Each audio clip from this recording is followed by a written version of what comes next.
right, click the link to join the channel here over at SubScribestar. Now over at Odyssey. So unraveling the Sweet Baby controversy and the alleged attempts, well, they're not alleged because they're all over Twitter, such to the extent that the people got kicked off for targeted harassment, at shutting down a group of critics on Steam. What's the Sweet Baby controversy, and why is Homeland Security getting involved? In just 1 minute. And were there attempts to shut down a curated group of its harshest critics? Yes, of course there were.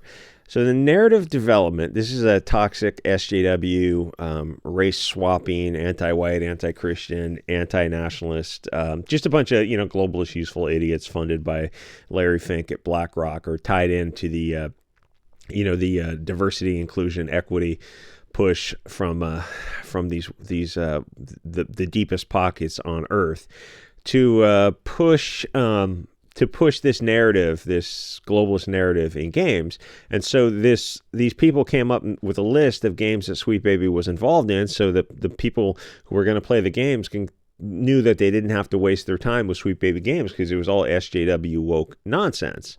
That's all it was. It's just, if Sweet Baby is so proud of the games it's involved in, you'd think it would be bragging like, this is a Sweet Baby narrative game.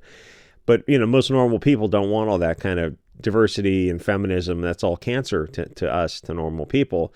So it's not harassment to say that Sweet Baby is involved with, destroying these games. The left-wingers should be like, oh, well, we want to play these games, and the normal people just want to stay far away from them. And that's the extent of what they were doing. So the Sweet Baby people got on Twitter and used targeted harassment to try to get the accounts that were listing Sweet Baby games kicked off of Twitter and kicked off of Steam. And in fact, they got suspended from Twitter because you can't use targeted harassment. So this isn't in a vacuum. That's why I'm reading this early this article before we go to the Homeland Security article, where it starts to get glowy and weird into Nina Jankowicz's territory. So this is coming from a far left-wing soy boy.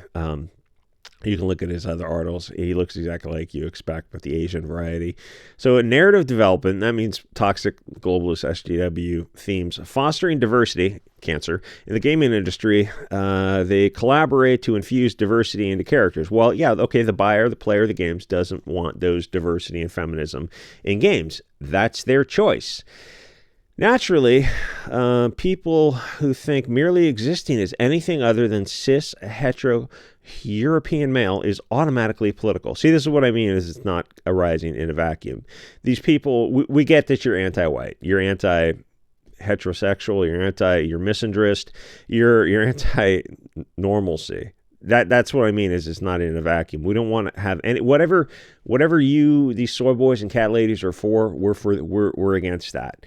It's the meme of the guy lifting weights and saying, he's on board with whatever religion is the opposite of what these people worship. And I totally understand that. And a lot of people are getting to that point of, even if you're not religious, you see that there's a power in having that. The kind that unironically use the word woke pejoratively. Yeah, woke is just globalist cancer. Yes, it is a pejorative. We don't want but it doesn't have to get this deep. We don't want woke games. The player or the buyer of the games is making an informed decision. And if Sweet Baby's involved with the games, they just don't want to play those cancerous games. But you think those games should do really well with left-wingers who love all that kind of crap.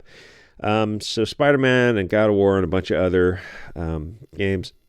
So Sweet Baby Detected was on Steam, openly expressing its opposition to any games associated with Sweet Baby. Okay, not a big deal. Sweet Baby's a company. Discussion trended. Okay, so let's take a look at where this gets weird.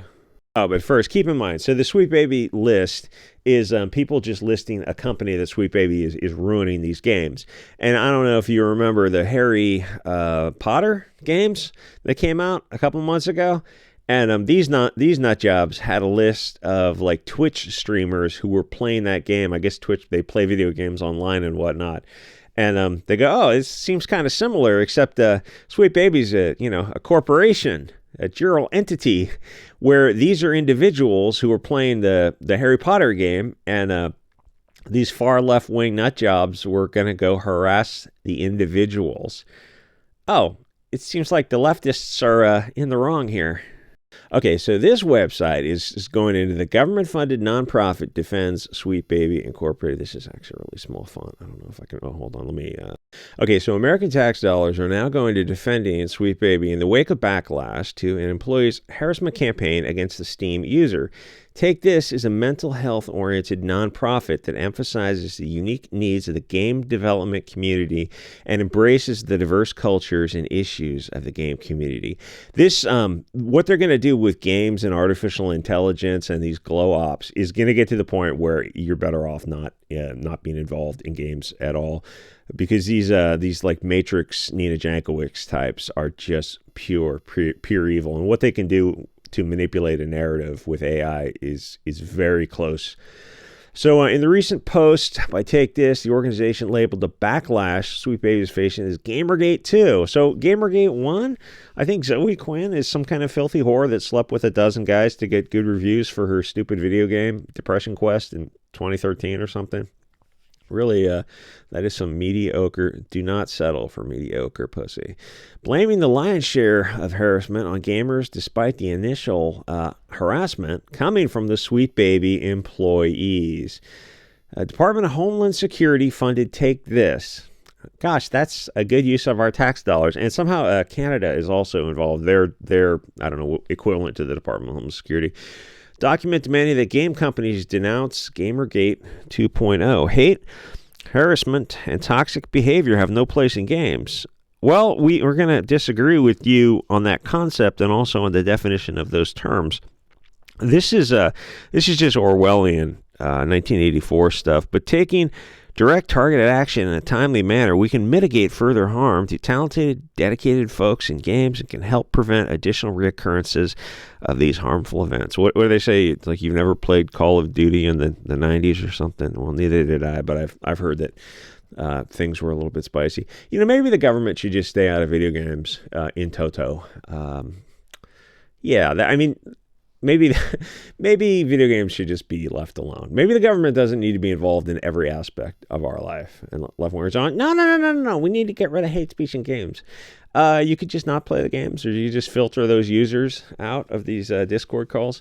So Take This went on to use their platform to call on the industry to denounce Gamergate, despite Sweet Baby seemingly having no affiliation. Discord, Steam, and X have been the predominant platforms where the abuse has taken place. And these spaces, game studio companies, associated organizations are being circulated for targeting by members of the mob, except that the harassment was coming from them to the individuals who were keeping these lists of Sweet Baby games. It doesn't seem like a big deal. It's like the equivalent of, I don't know, it's like Ford Mustang had back in the 60s, like Shelby Cobra would take the cars and tune them up a little bit. And I mean, that kind of stuff still exists today. Like Saline does that to Ford, and people do it. There's companies, aftermarket companies, that do it to Corvettes, to do it to sports cars, to make them just a little bit tighter of a package. That's all it is. And like Shelby Cobra is very proud to advertise, and Saline is proud to advertise, and all these other companies are proud to advertise. Why is Sweet Baby in the background hiding with them? What's her face while she's counting that sweet Larry Fink money? So the scholars and journalists, well, there are no journalists. The targeted harassment, hate, cultural norms were at the heart of Gamergate in 2014. It never went away. As for the government ties to Take This, Department of Homeland Security partially funds the organization. God, that's weird. Work is made possible by a grant from DHS.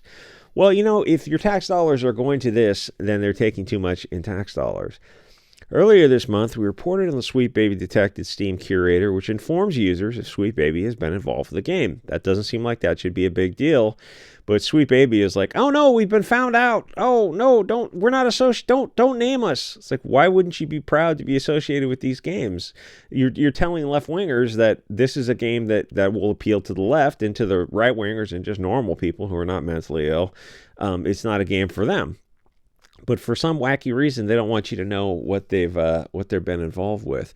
They went even further by encouraging others to mass flag not only the curator, but the curator's personal Steam account. This was seemingly done with the intent to punish him by taking away the games he bought and paid for. You can check out, they've got like 250,000 on the on their account. Anyway, so that's a little update on the Sweet Baby issue, where it's still in development. They said because now the Homeland Security is coming out involved in it, where they want games to be regulated. I mean, this is just a government that is way too powerful. A government should not be involved in this many aspects of life. And then so on Twitter, they're saying, well, the media is going to come out with another counter narrative against Gamergate 2.0. Now, the difference is people are done. People don't respect the mainstream media anymore. This is not 10 years ago was Gamergate. The mainstream media is like, people know there's a problem with Larry Fink and BlackRock and the mainstream media, and it's like they're all on board this one narrative, and there's no counter narrative. It's just this toxic left wing, obese soy boys and cat ladies who are pushing this. The common theme is usually an anti-white narrative where hey, they're red hairs or they're blonde hairs, we gotta swap them out for a black chick. Oh, well, we don't want that. Oh, Istaphobe says what? Yeah, okay, whatever, but those are our values are not left-wing values. You're just going to have to get more comfortable saying that. Like, we don't want the things. Whatever the left wing is on board with, we're on board with the opposite. Oh, so literally, Hugo Boss. Yeah, whatever. But, like, we're just going to stay in our lane, and you guys go off and do your thing, or we're going to do our thing. And the thing is, with the video games, like, it's just going to come a time where it's going to be too much of a glow up to even pay. There's going to be too much information going from the game to the government, to the Nina Jankowicz's in the background who are just busily taking notes, where these companies, the Microsoft or whoever is dealing with these games, are going to be working with the government. And there's just too much weirdness going on with that kind of stuff. And the thing is, I will say gamers are more aware of this kind of stuff than ordinary people because they're tied into the internet every day. Anyway, like, comment, subscribe, and I'll see you guys on the next episode.